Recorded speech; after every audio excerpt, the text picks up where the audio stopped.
Welcome to Obscurus, your weekly dose of paranormal fiction. Every Wednesday, Obscurus features new short stories and serialized novels written by novelist, screenwriter, and voiceover artist Biswajit Banerjee. The realm of the paranormal stretches far beyond the usual horror story. So while you'll get to listen to lots of ghost stories on this podcast, there will also be many tales of lesser-known paranormal themes. To get us started, here is your host, Biswajit Banerjee.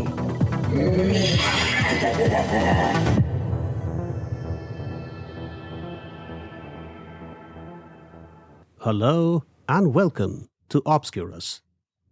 This episode features the story of a musician. Before we plunge into the tale, I request each of you to visit my website biswajitbanerjee.com and become a member. Also, please be a part of my mailing list. You will find all the podcast episodes and their transcripts on the website, other than information on my works.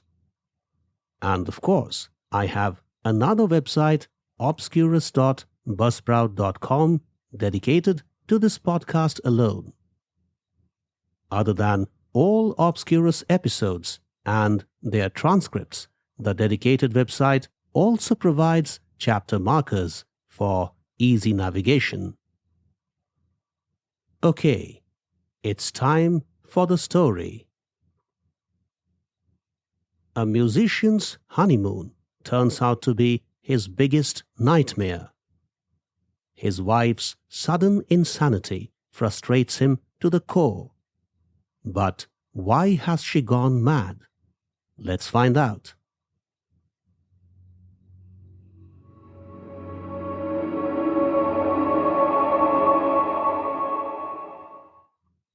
Eternal Love. Written and performed by Biswajit Banerjee.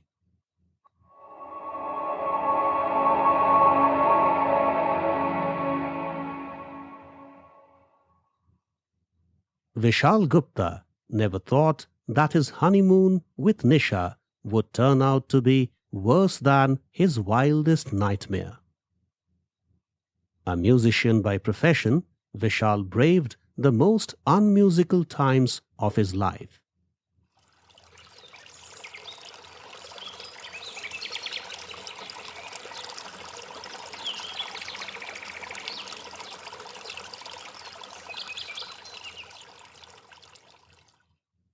As he sat on a large rock by River Mayanka at the Himalayan foothills, wondering if he would ever come out of the trouble, somebody called out his name.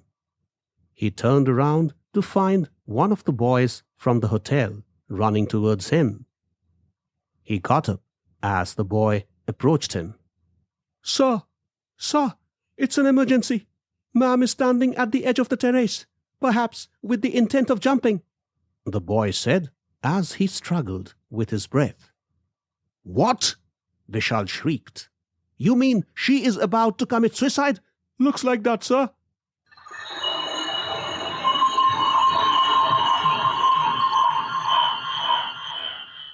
Vishal ran towards the hotel, with the boy closely following him.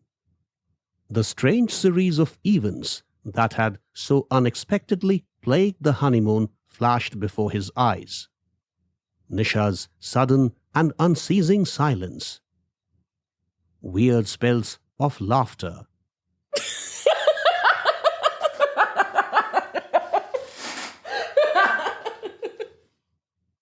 Cold gazes at the ceiling with virtually dead eyes. Aversion for food. Ugly cries from inside the washroom.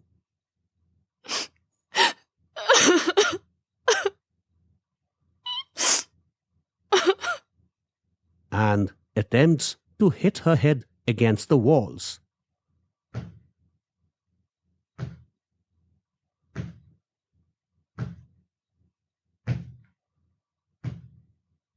He had lived each of those torrid moments with utter anxiety and disgust. Finally, he had to call a doctor. After having administered tranquilizers to Nisha, before leaving, the doctor said, "I'm sorry, Mr. Gupta, but your wife seems to have a serious psychological problem. To speak the truth, she is showing signs of insanity.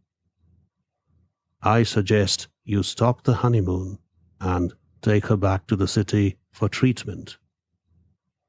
The truth is her affliction appears to be pretty incurable." Vishal pondered as to how a brilliant girl could suddenly turn mad. During the 6 months or so of courtship, she appeared to be far more intelligent than most men and women of their generation. One evening, over coffee, Nisha explained Indian medieval history's intricacies and their lasting effects on contemporary Indian life like a great scholar. That was not the only time she demonstrated her sparks of wisdom. Sometimes Nisha spoke about India's socio-economic dynamics and the books she wanted to write on the subject. She had already authored at least a dozen papers on tribal cultures in India. How could a girl so wise develop so ghastly an affliction? To the best of Vishal's knowledge, Nisha had no family history of mental illnesses. Some of the hotel boys thought Nisha was possessed and advised Vishal to seek a shaman's help. The developments could cause deep anxiety in his and Nisha's parents. Therefore, Vishal hadn't informed them of his troubles so far. When he reached the hotel, he found a big crowd gathered at the hotel compound with their gazes fixed at Nisha standing at the edge of the roof parapet. "Nisha! What are you doing? For God's sake, come down!" he shouted. She gave him a blank look. "Please, Nisha!" Vishal cried. "Do not jump! Tell me the problem. Trust me, I will help you out of it. Do not jump, please!" Vishal's entreaties didn't seem to make the slightest impression, and he couldn't even tell if Nisha was listening to anything happening around her. "Is there a way upstairs?" Vishal asked the hotel boy. "Yes, sir, but the doorway is locked," he replied. "How did she then go up there?" "Sir, some of my colleagues saw her climbing up the pipes." "She climbed the pipes?" "That's right, sir." Meanwhile, Nisha had moved forward, and parts of her feet were in the air. "No! No! No, Nisha! No!" Vishal said. As the deadlock continued, Vishal heard the doorway of the terrace being opened. Shortly, he saw 2 of the hotel boys behind Nisha. "Hold her tightly and take her off the edge," Vishal instructed the boys. Alas, before the boys could do anything, Nisha jumped. She fell with a thud a little away from Vishal. He rushed at her only to find her head completely smashed. With blood oozing out of her head, ears, nose, and mouth, there was little hope that she would live. Vishal wailed with what felt like the lifeless body of his wife in his arms. "What have you done? What have you done?" After a while, Vishal took her to the nearest hospital by an ambulance arranged by the hotel management. Nisha was declared as brought dead. He helplessly watched the doctor put the white sheet over his wife's face. I am sorry, Mr. Gupta, the doctor said to Vishal. She must have died the moment she touched the ground. The impact was too huge. Vishal gave a blank gaze in response. Where do you stay, Mr. Gupta? The doctor asked. In Hotel Fiesta. No, I mean, which city? New Delhi. So, what would you like to do? Would you want the last rites to be performed here? Or you wish to take the body to New Delhi? Well, doctor, Vishal geared his strength up to speak. Our parents live in New Delhi. I don't think it's a good idea to perform the last rites over here. Okay, the doctor said. So, you will take the body to New Delhi. Well, I will try to help you with that. But now, I must make preparations for the police formalities. The cops should be arriving any moment. Vishal nodded with the same blank look in his eyes. Any questions, Mr. Gupta? Vishal moved his head to answer in the negative. I understand what you are going through. From my side, however, I promise you all possible support. The police chief of this region is a good friend of mine, and I am sure all the police formalities, including the post-mortem, would be over by today evening. We also run a service of transporting bodies to places out of the town. I am not sure whether the service extends to New Delhi, but even if the service doesn't extend that far, I guess we can make an exception in your case with the permission of the sheriff and other concerned authorities. Vishal nodded again. The formalities were indeed over by the evening. The kind doctor took every possible initiative to make the arrangements for shifting the body to New Delhi. Soon enough, Vishal found himself traveling with his wife's body on what felt like the most discordant note of his life. Torrid times followed his return to the city. His mother had a near nervous breakdown at the news while Nisha's parents squarely put the blame on him. You must have caused unbearable miseries to my daughter, her father yelled. Although you are clear from the legal standpoint, the law of the land is not the law of God. God will punish you for whatever you did to my daughter. You will bear untold pain in hell for your deeds. Nisha's mother cursed. Vishal tried to convince them that he did absolutely nothing and that he was as puzzled as everybody else was. But her parents simply wouldn't listen.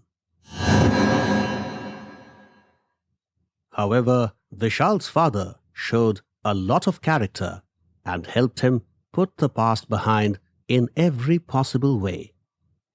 It wasn't easy for Vishal anyway. Every detail of Nisha's death was etched in his memory, and the smoke of Nisha's fire still coursed in his nostrils. But time is the ultimate healer, and slowly but steadily, time did its work. And of course, music too helped him make a fresh beginning. Sometimes he would sing for his love. In my thoughts and dreams, I feel only you. In the shadows and gleams, I see only you. In all blues and greens,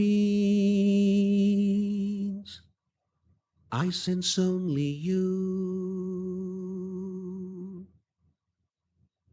In whispers and screams, I hear only you.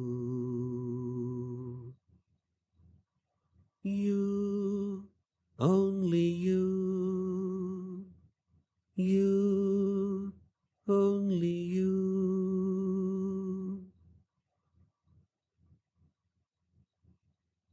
A couple of years after the ghastly incident, while Vishal was working on a new composition in his music laboratory, a compact disc in one of the shelves caught his attention. He remembered having kept it there with a heavy heart sometime after returning from the nightmarish honeymoon. The sight of it again raised some of the ugly memories he was trying to put behind him. This was the disc that he had gifted to Nisha in the first evening of their honeymoon. It carried a musical composition that he had specially written for Nisha.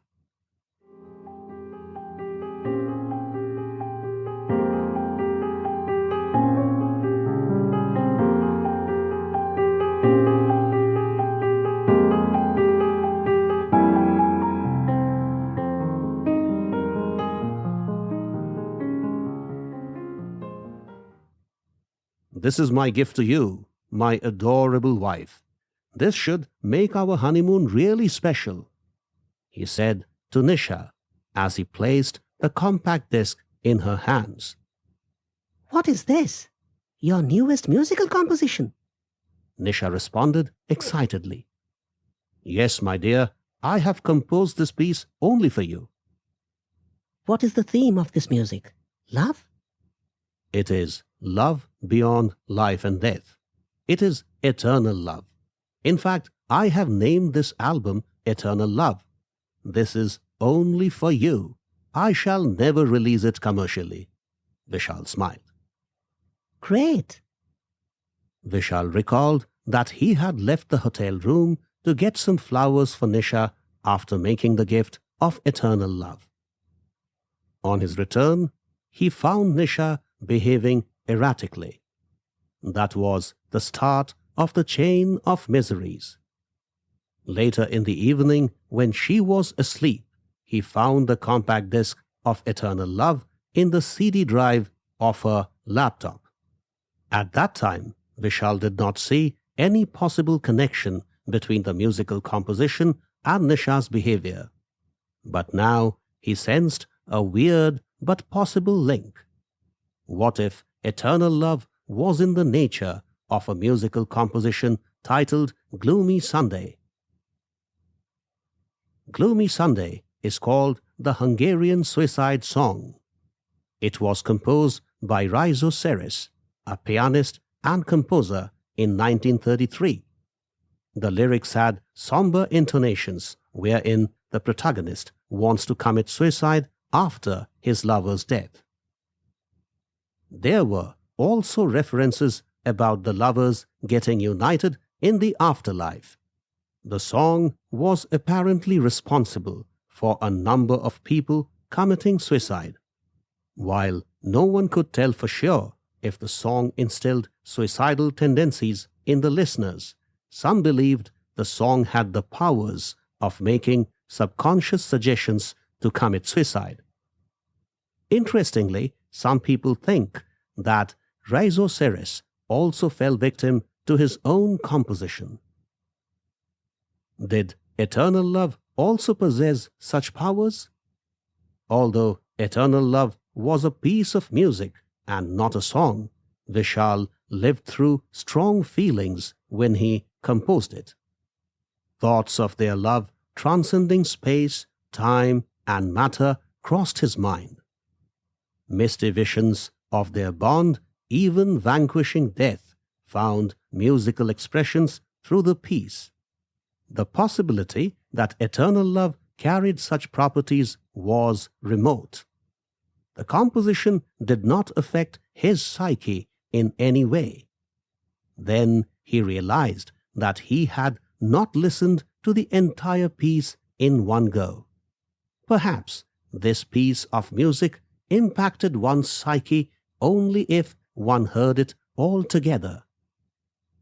He found his hair stand at this idea as he picked the compact disc and put it in his player.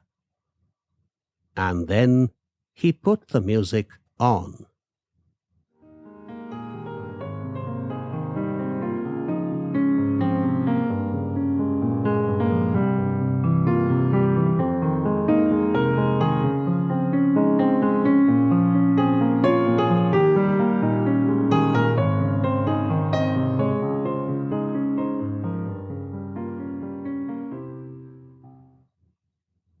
The first few minutes of the music was soothing, but then the mood changed.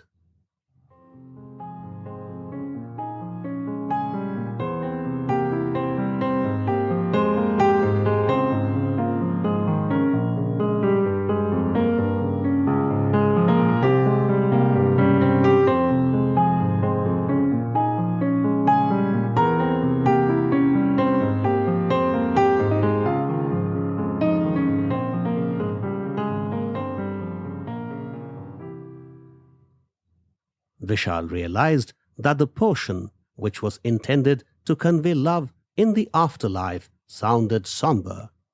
Soon afterward, the lower parts of his body turned numb. The numbness intensified rapidly, and then his body jerked and made bizarre, involuntary movements. Although his reasoning faculties were still working, he had little idea of how his body was convulsing under a wave of pain. And then he sensed his sense of reason becoming weak. It turned weaker, still weaker, and even weaker, till there was no sense of reason at all. The next part of his existence was about a continuum of discontinuous lights and shades.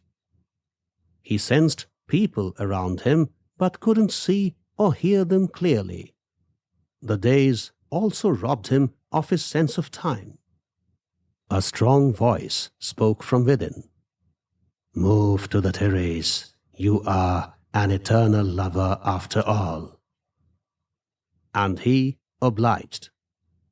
Although his sense faculties turned weak, one of his inner faculties was active enough to guide him up to the edge of the roof parapet. Feeble voices trying to stop him were in the air, but he ignored them. The inner voice now said, "Jump, O eternal lover," and he jumped. There was no pain in the thud of his fall. He got up to find his senses of sight and hearing restored. At his feet lay his lifeless body. His parents were crying uncontrollably, sitting close to it. The neighbors were trying to get a hold of the situation. "Mummy, Daddy," he said, but nobody seemed to pay attention to his words. He tried speaking to them again, but soon realized that no one in the material sphere could hear him. "It's all over. No one can hear and see me now," Vishal said to himself. You are wrong. I can hear and see you. A familiar voice spoke from behind. Vishal turned around. Oh yes, it was Nisha with her usual sweet smile. Eternal love we are in, aren't we? She said. Vishal stood there, unsure of what he should do next, as the ode to his love and the composition Eternal Love played together in his mind. Oh, you left me behind to brave all the grind. How cruel is fate, opens sorrow's gate. In every drop of dew, it is only you. In everything new, it is only you.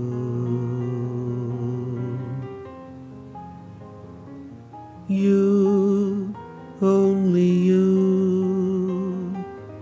You, only you.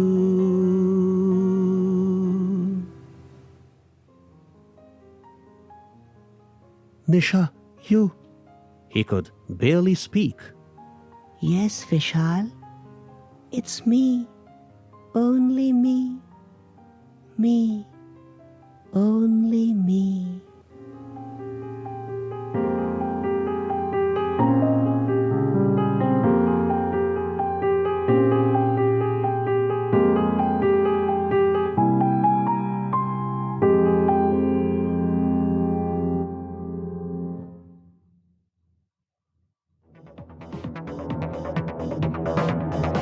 Thanks for listening to Obscurus. If you like what you heard, please subscribe and visit biswajitbanerjee.com for more information about Biswajit's books, movies, documentaries, and other creative pursuits. We shall see you next Wednesday with another episode of Obscurus. Till then, take care.